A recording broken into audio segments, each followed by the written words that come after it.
रामकृष्ण हरी. सार्थ श्री ज्ञानेश्वरी. अध्याय 13वा.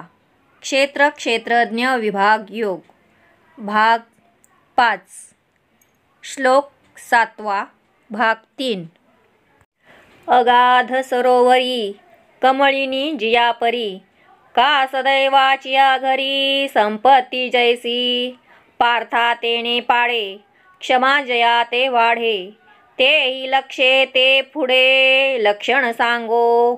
तरी पढी अंते लेणे आंगी भावे जेणे, धरी जे ते विसाहणे सर्वची जया. त्रिविध मुख्य आघवे उपद्रवांचे मेळावे, वरी पडिलिया नव्हे वांकुडा जो. अपेक्षित पावे ते जेणे तोषे मानवे, अनपेक्षिताही करवे मानू तोची. जो मानापमाना ते साहे, सुख दुःख जेथ सामाये. निंदा स्तुती नोहे दुखंडू जो, उन्हाळेनी जो न तपे हिमवंती न कापे. कायसेनीही न वासिपे पातले या. स्वशिखरांचा भारू नेणे जैसा मेरू, की धरा यज्ञ सुकरू ओझे न म्हणे. नाना चराचरी भूती दाटणी नव्हे क्षिती, तैसा नाना द्वंद्वी प्राप्ती घामे जेना. घेऊनी जळाचे लोट आलिया नदी नदांचे संघाट, करी वाढ पोट समुद्र जेवी. तैसे जयाचिया ठाई न साहणे काहीची नाही, आणि साह तू असे ऐसेही स्मरण नुरे. शरीरा जे पातले ते करुणी घाली आपुले, तेथ साहतेनी नवले घे पिजेना. हे अनाक्रोश क्षमा जयापाशी प्रियोत्तमा, जाणतेने महिमा ज्ञानासी गा. तो पुरुषू पांडवा ज्ञानाचा ओलावा, आता परीस आर्जवा रूप करू. खोल तलावामध्ये ज्याप्रमाणे कमलिनी जशा वाढतात, अथवा भाग्यवान पुरुषाच्या घरी संपत्ती जशी आपोआप येत असते, त्याप्रमाणे पार्था ज्याच्या ठिकाणी क्षमा वाढते व ती ज्या योगाने कळते ती लक्षणे सांगतो. ज्या भावनेने अंगावर आवडता अलंकार धारण करतात, त्याच अनुकूल भावनेने ज्याला सर्व सहन करणे आवडत असते. आधी भौतिक, आधी दैविक, आध्यात्मिक अशा 3 प्रकारच्या सर्व दुःखांचे समुदाय अंगावर कोसळले तरी जो कधीही दुःख मानत नाही. अपेक्षित अनुकूल भोग ज्या संतोषाने उत्तम मानले जातात, त्याच संतोषाने अपेक्षित नसलेले प्रतिकूल भोग जरी प्राप्त झाले तरी त्यांचाही तो तसाच मान करतो. जो मान अपमानांना समान चित्ताने सहन करतो, सुख दुःख देखील ज्याच्या ठिकाणी सारखी मानली जातात, निंदा स्तुतीनेही जो मनाची शांतता भंग होऊ देत नाही, उन्हाच्या तापाने जो तप्त होत नाही व जो हिवाळ्याने कापत नाही, आणि कसलाही प्रसंग आला तरी जो भीत नाही. मेरू पर्वत जसा स्वतःच्या शिखराचे ओझे मानत नाही, अथवा यज्ञवराहरू रूपाने अवतार धारण केल्यावर पृथ्वीला पाताळातून वर काढताना मला ओझे झाले असे म्हणाला नाही. विविध प्रकारच्या जड चेतन भूतांमुळे पृथ्वी दबून जात नाही, त्याचप्रमाणे नाना प्रकारच्या सुखदुःख द्वंद्वादीमुळे जो कष्टी होत नाही. पाण्याचे लोटच्या लोट घेऊन नदी व नदींचे समुदाय आले असता, समुद्र ज्याप्रमाणे त्या सर्वांचा आपल्यामध्ये समावेश करून घेतो, ज्याप्रमाणे ज्याच्या ठाई सहन न करण्यासारखे जगात काहीही नाही आणि आपण सहन करतो याचेही ज्याला स्मरण नसते, जे जे काही उत्तम वाईट प्राप्त होईल ते तो आपले स्वरूप मानतो. हा त्याचा सहज स्वभाव बनल्यामुळे त्याचे त्याला काही आश्चर्य वाटत नाही. भक्तांमध्ये प्रियोत्तम असलेल्या अर्जुना, असा कोणताही प्रकाराचा त्रास न मानता क्षमा ज्याचे अंगी असते, त्याच्या योगाने ज्ञानाला महत्त्व प्राप्त होते असे जाण. अर्जुना, असा जो पुरुष तो खरोखर ज्ञानाचा जिव्हाळा ओलावा आहे. आता आर्जवाचे म्हणजे सरळपणाचे निरूपण सांगतो ते ऐक. तरी आर्जवते ऐसे प्राणाचे सौजन्य जैसे आवडे तयाही दोषे एकची पैगा का तोंड पाहुनी प्रकाशू न करी जेवी चंडांशू जगा एकुची अवकाशू आकाश जैसे तैसे जयाचे मन माणूस प्रति आन आन नोहे आणि वर्तन ऐसे पैते जे जगेची सणोळख जगेसी जुनाट सोयरिक आप पर हे भाक जाणणे नाही भलतेणेसी मेळू पाणिया ऐसा ढाळू कवणे विखी आडळू नेघे चित्त वारियाची धाव तैसे सरळ भाव शंका आणि हाव नाही जया माये पुढे बाळका रिगता न पडे शंका तैसे मन देता लोका नालोची जो फांकलिया इंदीवरा परिवारू नाही धनुर्धरा तैसा कोण कोपरा नेणेची जो चोखाळपण रत्नांचे रत्नावरी किळेचे तैसे पुढा मन जयाचे करणे पाठी आलोचू जो नेणे अनुभवची जोगावणे धरी मोकली अंतःकरणे नव्हेची जया दिठी नोहे मिणधी बोलणे नाही संदिग्धी कवणेसी हीन बुद्धी रहाटी जेना दहा ही इंद्रिये प्रांजळे निष्प्रपंचे निर्मळे पांचही पालव मोकळे आठही पाहर अमृताची धार तैसे उजू अंतर किंबहुना जो माहेर या चिन्हांचे तो पुरुष सुभटा आर्जवाचा अंगवटा जाण तेथेची घरटा ज्ञाने केला आता ययावरी गुरुभक्तीची परी सांगोगा अवधारी चतुर्नाथा प्राणाचा चांगुलपणा वाटेल त्या प्राणाच्या उद्देशाने जसा एकच असतो त्याप्रमाणे मनाचा सरळपणा हा असा असतो.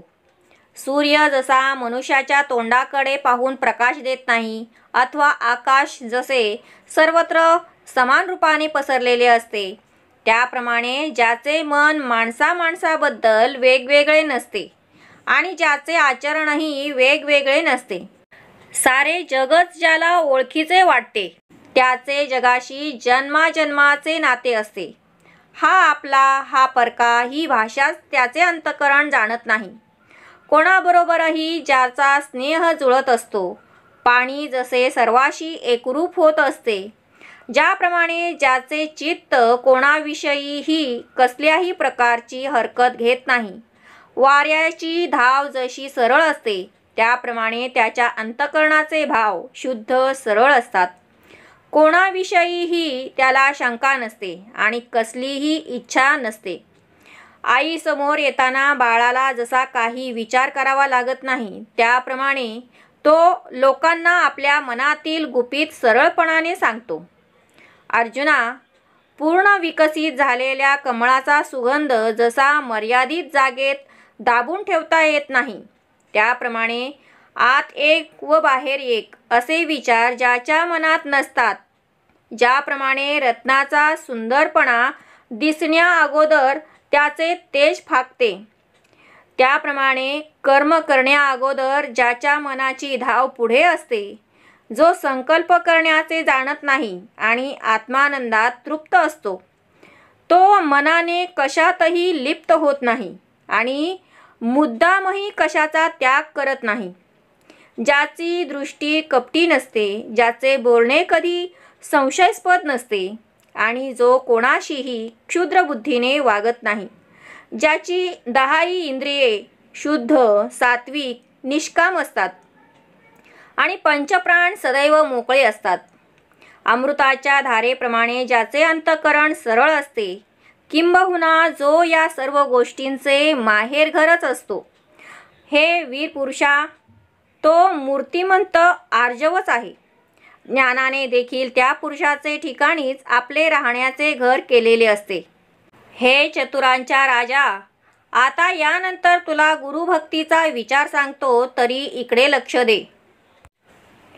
आघवियाची दैवा जन्मभूमी हे सेवा, जे ब्रह्म करी जीवा शोचा तेही, ते आचार्योपास्ती प्रकटी जैल तुझ प्रती, बैसो दे एक पांती अवधानाची, तरी सकळ जळ समृद्धी घेऊनी गंगा निघाली उदधी, की श्रुती हे महापदी पैठी जाहाली, नाना वेटाळूनी जीविते गुणागुण उखिते, प्राणनाथा उचिते दिधले प्रिया, तैसे सबाह्य आपुले जेने गुरुकुळी ओपिले, आपण पे केले भक्तीचे घर, गुरुगृह जय देशी तो देशुची वसे मानसी, विरहिणी का जैसी वल्लभाते, ती कडोनी येतसे वारा देखोनी धावे सामोरा, आड पडे म्हणे घरा विजे की जो,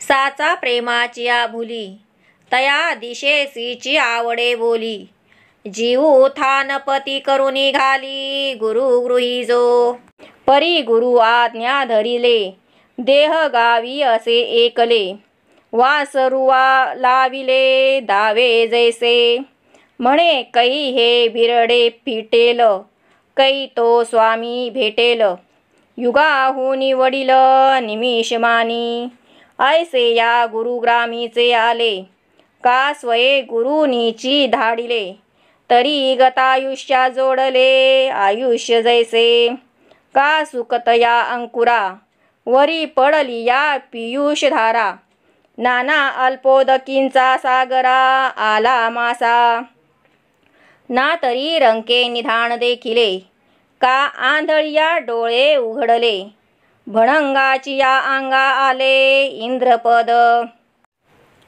ही गुरुसेवा म्हणजे सर्व भाग्यांची जन्मभूमी होय, जी शोकाने ग्रस्त झालेल्या जीवाला ब्रह्मस्वरूप करते, ती आचार्य उपासना सद्गुरु सेवा तुला सांगतो, तरी अत्यंत एकाग्र चित्ताने श्रवण कर. गंगा नदी जशी सर्व जलाचा साठा घेऊन सागरामध्ये प्रवेश करत असते, अथवा श्रुती जशी ब्रह्मस्वरूपात स्थिरावते आणि ब्रह्माचे सूक्ष्म ज्ञान सांगत सांगत तेथेच विलीन पावते, अथवा पतिव्रता स्त्री आपले जीवन व गुणावगुण हे सर्व आपल्या प्रिय पतीस उत्तम प्रकारे अर्पण करते, त्याप्रमाणे ज्याने आपले अंतःकरण अंतर्बाह्य गुरुकुलाच्या ठिकाणी अर्पित केले आहे आणि स्वतःला गुरुभक्तीचे घर केले आहे.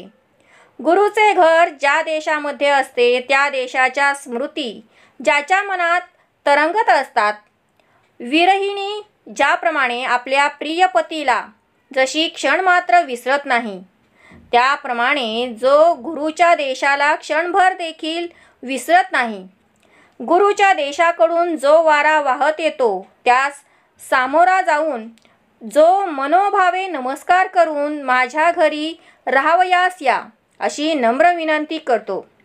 सद्गुरूच्या शुद्ध प्रेमाने वेडा झाल्यामुळे ज्याला त्या दिशेचे बोलणे देखील आवडते आणि जो आपल्या जीवाला गुरुच्या घरात मिरासदार करून ठेवतो, ज्याप्रमाणे वासराला दावे लावलेले असते त्यामुळे त्याचे चित्त गायीकडे ओढ घेत असले तरी त्याचे शरीर हे गोठ्यातच असते, त्याप्रमाणे केवळ गुरूंनी आज्ञा केल्यामुळे ज्याचा देह केवळ त्याच्या गावी असतो तेव्हा तो मनात विचार करत असतो की हे गावी राहण्याचे दावे केव्हा सुटू शकेल. गुरुच्या वियोगामुळे त्याला प्रत्येक क्षण निक्षण युगापेक्षा मोठा भासत असतो. अशा विरहाच्या अवस्थेत जर कोणी गुरुच्या गावाहून आले अथवा स्वतः गुरूंनीच त्याला पाठविलेले असले तर आयुष्य संपत आलेल्यास परत आयुष्य लाभावे किंवा सुकलेल्या अंकुरावर जसा अमृताचा वर्षाव व्हावा अथवा छोट्या जलाशयातील मासा जसा अफाट सागरात यावा किंवा दरिद्री माणसास जसा अचानक द्रव्याचा ठेवा प्राप्त व्हावा किंवा जन्मापासून अंध असलेल्या माणसास जशी अचानक दृष्टी प्राप्त व्हावी आणि त्याने डोळे उघडावेत किंवा अत्यंत गरीब असणाऱ्या माणसास जसे इंद्रपद प्राप्त व्हावे, तैसा गुरुकुळाचे नावे महासुखे अति थोरावे, जे कोडेही पोटाळावे आकाश का. पै गुरुकुळी ऐसी आवडी जया देखसी, जाण ज्ञान तयापासी पायी की करी. आणि अभ्यंतरी लियेकडे प्रेमाचे नि पवाडे, श्री गुरुचे रूपडे उपासी ध्यानी. हृदय शुद्धीची या आवारी, आराध्यू तो ध्रुव करी. मग सर्व भावेसी परिवारी, आपण होय का चैतन्याची पोवळी. माझी आनंदाची या रावळी, श्री गुरु लिंगा ढाळी ध्यानामृत. उदयी जता बोधारका, बुद्धीची डाळ सात्विका. भरोनिया त्र्यंबका, लाखो लिवाहे. काळ शुद्धी त्रिकाळी, जीवदशा धूप जाळी. ज्ञानदीपे ओवाळी निरंतर, सामरस्याची रस सोय. अखंड अर्पितू जाय, आपण भराडा होय. गुरु तो लिंग, ना तरी जीवाची सेजे. गुरु कांतू करुणी भुंजे, ऐसी प्रेमाचे नि भोजे. बुद्धी वाहे कोणे एके अवसरी, अनुरागू भरे अंतरी. की तया नाम करी क्षीराब्धी, तेथे ध्येय ध्यान बहु सुख. तेची शेष तुळिका निदोख, वरी जळशयन देख. भावी गुरु मग ओळगती पाय, ते लक्ष्मी आपण होय. गरुड होऊनी उभा राहे आपणची, नाभी आपण जन्मे. ऐसे गुरु मूर्ती प्रेमे, अनुभवी मनोधर्मे ध्यान सुख. त्याप्रमाणे गुरूंच्या देशाहून गावाहून कोणीही त्याच्याकडे आले तरी त्याला आपण इतके वाढलो आहोत असे वाटते की आकाशाला आपण सहजच कवटाळू शकू. अशी गुरुकुलाविषयी ज्याच्या ठिकाणी आवड पाहशील त्याच्याजवळ ज्ञान सेवा करत असते असे जाणावे. आणि अंतःकरणामध्ये शुद्ध प्रेमाच्या आधारे श्री गुरुमूर्तीची तो ध्यानाने उपासना करतो. अंतःकरण शुद्धीरूपी आवारामध्ये आराधना करण्यास योग्य अशा आराध्य दैवत श्री गुरूंची स्थापना करतो. आणि मग काया वाचा मन या सर्व भावांसह आपणच होतो. अथवा ज्ञानाच्या आवारात असणाऱ्या आनंदाच्या देवळामध्ये श्री गुरुरूप शिवलिंगाची स्थापना करून त्यावर ध्यानरूपी अमृताने जो अभिषेक करतो, ज्ञानबोधरूपी सूर्याचा उदय होताच बुद्धीची ढाल करून अष्टसात्विक रूपी बिल्वपत्रांची लाखोली श्री गुरुरूपी त्या त्र्यंबकेश्वराला वाहतो. पवित्र वेळ हेच शिवाच्या पूजनाचे तीनही काळ असे मानून त्यात देहाभिमान रूपी धूळ जाळतो व ज्ञानरूपी दिव्याने निरंतर ओवाळतो. गुरुशी ऐक्य हाच गुरुला नैवेद्य अर्पण करून आपण पुजारी बनून गुरु श्री शंकराच्या ठिकाणी मानून त्यांचे स्तवन करतो. अथवा आपल्या जीवाच्या शय्येवर आपण पत्नी होऊन गुरु हाच आपला प्रिय पती आहे असे समजून जो त्यांचा उपभोग घेतो तो अशी बुद्धी गुरुप्रेमाच्या आवडीने कधी कधी धारण करतो. कोण्या एका वेळी अंतःकरणात प्रेम भरले की त्या प्रेमाच्या भरतीला तो क्षीरसमुद्र असे नाव देतो. त्या ठिकाणी क्षीरसमुद्रावर देहाच्या ध्यानाने जे अमर्याद असे सुख आहे त्या शेषशय्येवर गुरु हेच भगवान श्री विष्णू निजलेले आहेत असे मानतो. मग चरण कमलांची सेवा करणारी लक्ष्मी आपणच होतो आणि आपणच गरुड होऊन पुढे उभा राहतो. नाभी कमलामधून आपणच ब्रह्मदेवाच्या रूपाने जन्माला येत असतो आणि श्री गुरूंच्या प्रेमाने व श्री गुरु हेच विष्णू आहेत अशा आंतरिक भावनेने त्यांच्या ध्यानाचे सुख अनुभवत असतो. एकाधिये वेळे गुरुमाय करी भावबळे, मग स्तन्य सुखे लोळे अंकावरी. ना तरी गा किरीटी चैतन्य तरु तळवटी, गुरुधेनु आपण पाठी वस्त होय.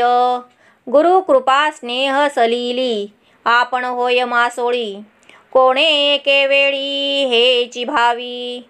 गुरु कृपा अमृताचे वडप आपण सेवा वृत्तीचे होय रोप, ऐसे ऐसे संकल्प विये मन, चक्षु पक्षे वीण पिलू होय आपण, कैसे पै अपारपण आवडीचे, गुरु ते पक्षिणी करी चारा घे चांचूवरी, गुरु तारू धरी आपण कास, ऐसे प्रेमाचे निथावे ध्यानची ध्यानाते प्रसवे, पूर्ण सिंधू हेलावे फुटती जैसे, किंबहुना या परी श्री गुरु मूर्ती अंतरी, भोगी आता अवधारी बाह्य सेवा, तरी जीवी ऐसे आवांके म्हणे दास्य करीन निके, जैसे नि गुरु कौतुके माग म्हणती, तैसिया साचा उपासी गोसावी प्रसन्न होती, ते तमी विनंती ऐसी करीन, म्हणेन तुमचा देवा परिवारू जो आगवा, ए तुले रूपे होवावा मीची एकू, आणि उपकरती आपुली उपकरणे आथी जे तुली, माझी रूपे ते तुली होवावी स्वामी, ऐसा मागेन वरू तेथ हो म्हणती श्री गुरु, मग तो परिवारू मीची होईन, उपकरण जात सकळीक ते मीची होईन एकैक, तेव्हा उपासीचे कौतुक देखिजेल. एखाद्या वेळी भाव कोमल भक्तीच्या प्रेमाने गुरुला माता असे कल्पून आपण लेकरू बनतो. मग मातेच्या स्तनातून दूध पिण्याच्या सुखाने मांडीवर लोळतो. अथवा अर्जुना, चैतन्यरूपी कल्पवृक्षाच्या खाली श्री गुरु धेनू आहेत अशी भावना करतो आणि आपण तिच्या पाठीस लागलेले वासरू बनतो. कोण्या एखादे वेळी आपण गुरुकृपा स्नेहरूपी जलातील मासोळी आहोत अशी कल्पना करतो. श्री गुरुच्या कृपारूपी अमृताचा वर्षाव होत आहे आणि आपण गुरुसेवा वृत्ती रूप रोपटे आहोत, असे विविध प्रकारचे संकल्प त्याच्या मनात निर्माण होतात. तो श्री गुरुला पक्षिणी करतो आणि आपण ज्याचे डोळे अजून पूर्ण उघडलेले नाहीत व पंख फुटलेले नाहीत असे छोटे पिल्लू होतो. त्याच्या आवडीचे अमर्यादपण कसे आहे हे बघा. तो गुरुला पक्षिणी करतो आणि आपण छोटेसे पिल्लू होऊन तिच्या मुखातील चारा चोचीने घेत असतो. श्री गुरु हे तारक आहेत आणि आपण त्याची कास धरली आहे असे मानतो. ज्याप्रमाणे सागराला भरती आल्यावर लाटांपासून लाटा उत्पन्न होतात, त्याप्रमाणे हळुवार प्रेमाच्या बळाने गुरुध्यानापासून त्याच्या मनात अनेक भावकोमल तरंग निर्माण होतात. अधिक काय सांगावे.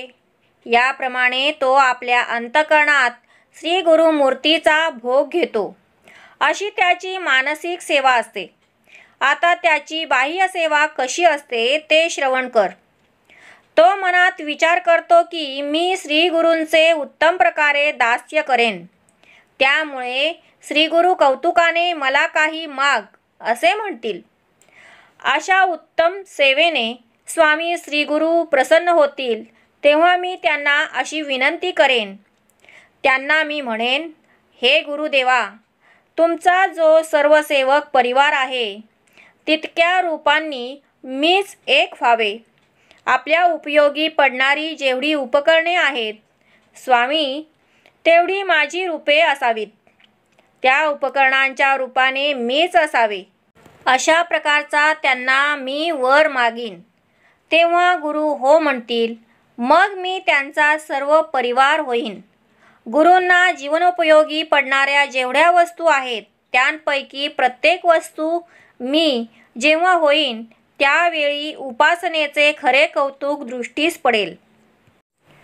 गुरु बहुतांची माये परी एक लवती होऊनी ठाये, तैणे करुनी आणवाये कृपेत्ये, तया अनुरागा वेध लावी, एक पत्नी व्रत घेववी, क्षेत्र संन्यासू करवी, लोभा करवी, चतुर्दिक्षु वारा, न लाहे निघो बाहिरा, तैसा गुरु कृपे पांजिरा, मीची होईन.